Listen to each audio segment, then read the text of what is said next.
আড়াইশো টাকা জায়গা 300 টাকা নিব, 500 টাকা দিয়ে আমরা যাবো। কারো টাকা কম যাবো কেমন ভাই?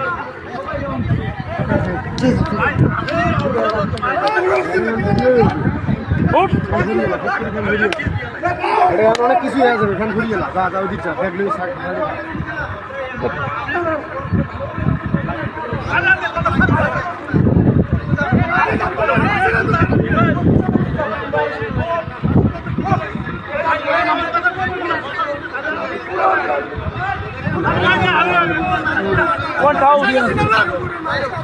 ঠিক আছে কাকা।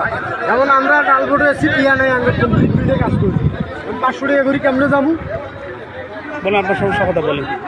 আমরা যদি ফিল্ডে কাজ করি, আমার দুইজনের পর আছে 1000 টাকা, এনে বোট ভাড়া চাই 500 টাকা করে। 500 টাকা করে গেলে বলতে আমরা গাড়ি দ্বারা আপনার কথা যুক্তি আছে, এটা ঠিক না, এটা প্রতিবাদ করতে হবে। এখন এটার কথা 500 টাকা হলে নিয়ে যাবো, না হলে নিয়ে যাইতো না। কারণ 1000 টাকা আছে, 1000 টাকা দিয়ে গেলে পথে আমরা কি করবো এখন? আর আপনার বাড়ি কোথায়? আমার বাড়ি রংপুর, কুড়িগ্রাম জেলা, থানা উলিপুর। সেখানে কোথায়?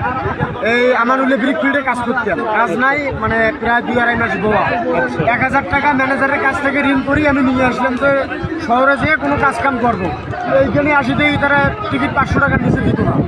250 টিকিট 500 টাকা। 500 টাকা, 500 টাকা, 1000 টাকা আছে, 1000 টাকা দিয়ে গেলে পথে আমরা কি করবো? তাই তো, এটা বিষয়টা বলেন ওই ভাইদেরকে, স্টুডেন্ট ভাইদেরকে বলেন যে ভাই আমাদের জন্য খুব অসুবিধা হবে, এটা ঠিক না।